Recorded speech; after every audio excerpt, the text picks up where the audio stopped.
এই তোর কি শুধু ঝগড়াই করবি? হ্যাঁ, নাকি কাজের কাজ কিছু হবে এবার? কি তোর কতক্ষণ আর? দেখো না হয়ে গেছে, এবার ডাকতে পারো। না চল। কোথায় কোথায় মানে? দেখতে পাচ্ছিস এমন টেবিল সাজাচ্ছে, কেক কাটা হবে এবার, চল।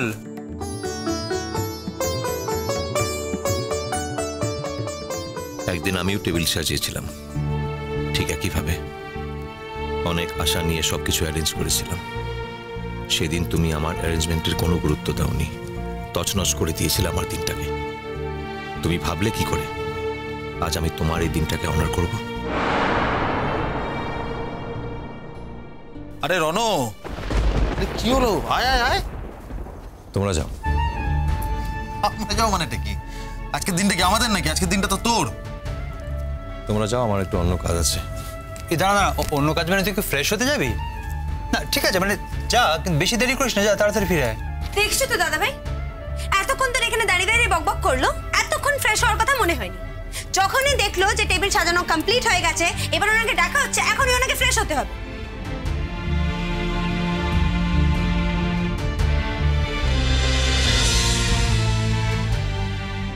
খোঁজো এবার আমি কিরকম ফ্রেশ হতে গেছি, দেখবে। কতক্ষণ টেবিল সাজিয়ে বসে থাকতে পারো সেটা আমি দেখতে চাই। দরদ দেখানো হচ্ছে, আদিক্ষেতা। অথচ এই টেবিল সাজানো নিয়ে তোমার সঙ্গে আমার সব থেকে বড় লড়াইটা শুরু হয়েছিল ইমন। তুমি তখন আমাকে স্পেয়ার করোনি, শুধু তাই নাকি? তারপরে আমি যতবার তোমাকে প্রশ্ন করে জানতে চেয়েছি তুমি আমাকে ভালোবাসো কিনা, তার উত্তরে তুমি এমন এমন কথা বলেছো যাতে আমি চলে আসতে বাধ্য হয়েছি ওখান থেকে। এখন তো তোমার ভালো থাকার কথা ছিল, সুখে থাকার কথা ছিল, আনন্দে থাকার কথা ছিল। তাহলে কি হলো? চলে আসতে হলো যে এখানে টেবিল সাজানোর জন্য, কেক কাটার জন্য, আমার জন্মদিন এটা ফলো করে প্রমাণ করার জন্য। আর সেই জন্মদিন নিয়ে তুমি কতটা কনসার্ন সেটা দেখানোর জন্য। কখনো না ইমন, এই সুযোগ আমি তোমাকে কিছুতেই দেব না। আমি কিছুতেই কেক কাটবো না, কিছুতেই না।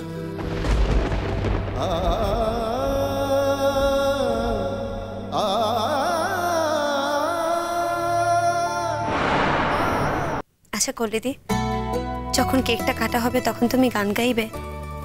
নিশ্চয়ই গাইবো ইমন, কেন গাইবো না? আরে কাল রাত্রিরে খুব ভয় পেয়েছিলি না? তা তো একটু পেয়েছিলাম, কতগুলো লোক, তারপর ঘুটঘুটে অন্ধকার, কোথায় যাব, কিভাবে পৌঁছবো কিচ্ছু জানি না, ভয় তো লেগেই ছিল। কিন্তু তার সাথে আমি এই কথাটা জানতাম, যেভাবেই হোক আমাকে লড়াই করতেই হবে, আমাকে কিছুতেই হার মানলে চলবে না। ইমন, এভাবে বিপদে ফেলা কিন্তু তোমার আমাদেরকে ঠিক হয়নি। কোনটা বিপদে ফেলার রূপকথা দিই? এই যে তুমি আমাদেরকে না বলে না কয়ে চলে গেলে, সেটাই বিপদে ফেলা। ওই জন্যই তো এই পরিস্থিতিটা তৈরি হলো। ইমন, সব পরিস্থিতিতে এরকম ইমোশনালি রিয়াক্ট করলে হয় না, বুদ্ধি খাটিয়েও রিয়াক্ট করতে হয়। বলো, তুমি কিন্তু খুব ঝোঁকের মাথায় কাজগুলো করো। একটু যুক্তি দিয়ে যদি ভেবে দেখো তাহলে। ওটারই তো আমার অভাব রূপকথা দিই। তোমার মতো এত বুদ্ধি থাকলে থোড়ি আমি আমার ইমোশনের ওপর নির্ভর করে চলতাম, বুদ্ধির ওপর নির্ভর করে চলতাম, তাই না? তুমি আমাকে টিজ করছো। আমাকে তো টিজ করা যায়, তাই টিজ করছো। কিন্তু যতই আমাকে টিজ করো না কেন ইমন, আসলে কিন্তু কথাটা সত্যি।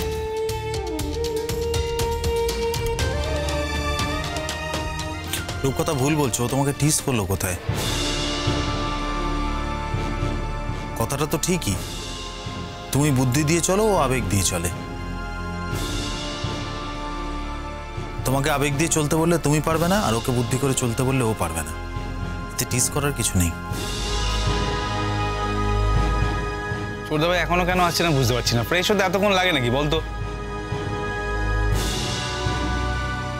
আমি যে গিফটটা এনেছি, পাজামা পাঞ্জাবিটা, আমার মনে হয় ওটা পড়তে গেছে।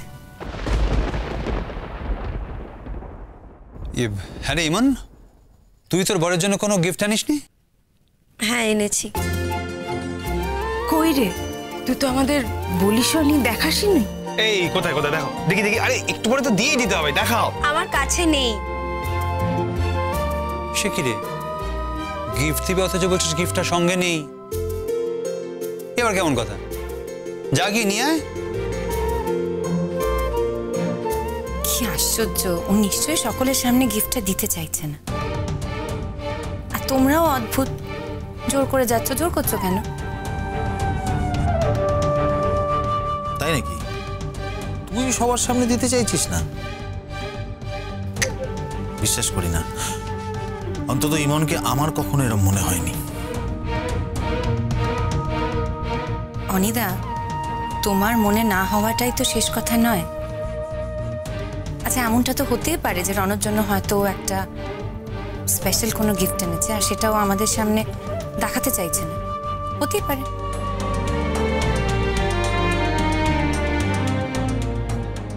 স্পেশাল জিনিস তো বটেই, তবে তোমাদের সামনে যে দেখাতে পারবো না তা নয়। আসলে আমি চাইছি যার জন্য এনেছি সে আগে দেখুক, তার দেখা হয়ে গেলে তারপর তোমরা দেখো। কি এমন স্পেশাল গিফট ইমন যেটা দেওয়ার পরে দেখা যাবে কিন্তু তার আগে দেখা যাবে না? একজন স্ত্রী তার স্বামীকে স্পেশাল গিফট করতেই পারে। খেতে এত অবাক হচ্ছে কেন আমি সেটাই বুঝতে পারছি না। তুমিও নিশ্চয়ই দাদাভাইকে স্পেশাল গিফট দাও, তুমি যেটাই দেবে সেটাই স্পেশাল। ঠিক সেইভাবে আমিও যদি মিস্টার রণজয় চ্যাটার্জিকে কিছু দিতে যাই, সেটাও একটা খুব স্পেশাল জিনিসই হবে। আর আমি চাই আমার জীবনের সবথেকে স্পেশাল মানুষটা সেই গিফটটা সবার আগে দেখুক। তার আগে আমি সেই গিফটটা কাউকে দেখাতে চাই না। আচ্ছা ঠিক আছে ঠিক আছে, ইটস ওকে। এই নিয়ে আমরা আর কেউ কোনো কথা বলবো না, ঠিক আছে? যাক, শুনে খুব ভালো লাগলো ইমন যে রণকে তুমি অন্তত স্বামী হিসেবে স্বীকৃতি দিয়েছ। আসলে তুমি তো ওকে স্বামী হিসেবে কোনোদিন মান্য করো না। যাক, আমিও খুব খুশি হলাম এইটা ভেবে যে এতদিন পর আমি তোমাকে খুশি করতে পারলাম।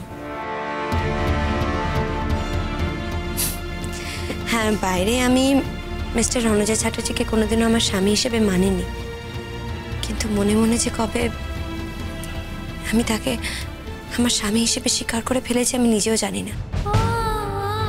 আজ আমি সম্পূর্ণভাবে সমস্ত দিক থেকে আমার স্বামী হিসেবে মানি।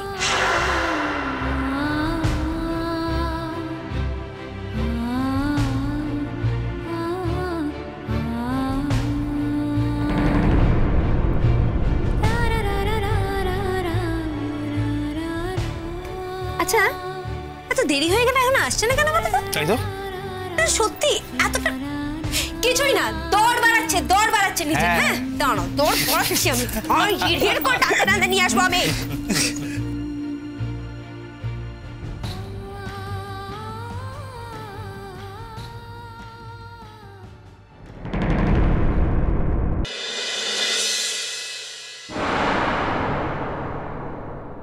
মিস্টার চ্যাটার্জি দাঁড়ান না, মিস্টার চ্যাটার্জি প্লিজ দাঁড়ান। কি হলো, আবার হাঁটা লাগাচ্ছেন কেন? আমি আপনাকে এতবার ডাকছি, আপনি দেখেও আবার চলে যাচ্ছেন যে।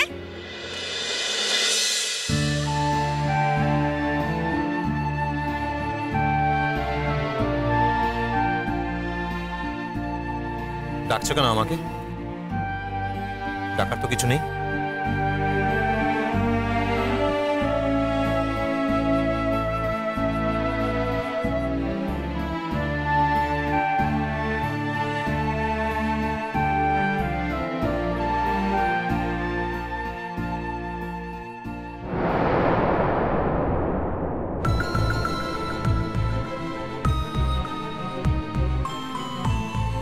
প্রথমে রণ কাউকে কিছু না বলে বাড়ির থেকে বেরোলো, তারপর ইমন। রণকে ডেকে আনতে গিয়ে তার আর দেখাই নেই। কি ভেবেছে ইমন? ওকে এতদিন এত অপমান করেছে, আর এখনো একবার ডাকলেই রণ গলে যাবে? রণ আমাকে মুখে যাই বলুক না কেন, রণ যে অন্তত ইমনকে মন থেকে পুরোপুরি ভালোবাসতে পারেনি সেটা আমার থেকে ভালো আর কেউ জানে না। আমাকে বলে আমি নাকি গায়ে পড়ি। ও নিজে কি হ্যাংলার মতো পেছন পেছন দৌড়ে এসেছে। এখন দেখেছে রণ ছাড়া কোনো গতি নেই যে। অথচ এই রণ যখন বাড়িতে ছিল তখন তো ওকে এমনভাবে টেকেন ফর গ্রান্টেড করে নিয়েছিল যে রণ যেন একটা হাতের মোয়া।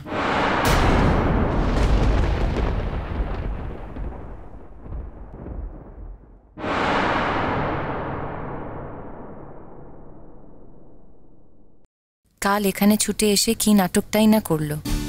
সবাইকে বোঝালো রণ ওর স্বামী, তাই রণর ব্যাপারে সব থেকে বেশি কনসার্ন ও। তাই ওই অন্ধকারের মধ্যে ছুটে বেরিয়ে গিয়েছিল। আর ওর জন্যই যে রণকে এত ভুগতে হলো, আমাদের সবাইকে ভুগতে হলো, সেটা আর মাথায় নেই। কিন্তু এখন কোন দিকে খুঁজবো, কোন দিকে গেলে পাবো ওদের?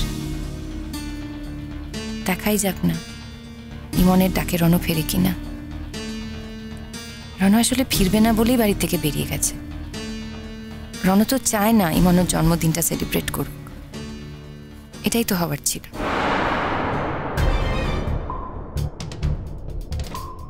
আমাকে তুমি অনেক অপমান করেছো, তোমার জন্য আমাকে অনেক ছোট হতে হয়েছে। এদিকে আমার স্বামীর সঙ্গে তোমার এত ভাব ভালোবাসা রাখতে কোনো অসুবিধা হয় না। যখন তখন তুমি তার সঙ্গে কথা বলতে আসতে পারো, যখন তখন তাকে ডাকতে পারো। আর আমি একবার রণর ঘরে গেলেই তোমার যে কি মূর্তি হয় সে তো আমার জানাই আছে। আসলে নিজের বেলায় সব ঠিক আছে, আর আমার জন্য তুমি সব দরজা বন্ধ করে দিতে চাও, তাই তো?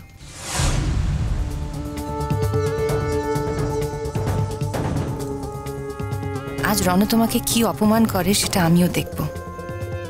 আর ওই রণর কাছ থেকে তুমি অপমানিত হয়ে যখন ফিরবে সে সময় আমি তোমার মুখোমুখি দাঁড়াতে চাই। আমি তোমাকে করুণা করতে চাই, আমি তোমাকে দয়া দেখাতে চাই। দেখি তখন তোমার কেমন লাগে ইমন।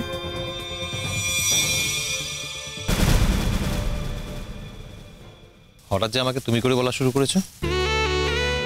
নিজের হাজবেন্ডকে তুমি বলবো না তো কি আপনি বলবো? হ্যাঁ, আপনি অনেক আগেকার দিনের লোকেরা বলতো, কিন্তু আমি এখনকার, আমি আগেকার মেয়ে নই। তাহলে এতদিনে হাজবেন্ড ছিলাম না বলছো? কুসুম দোলা কুসুম দোলা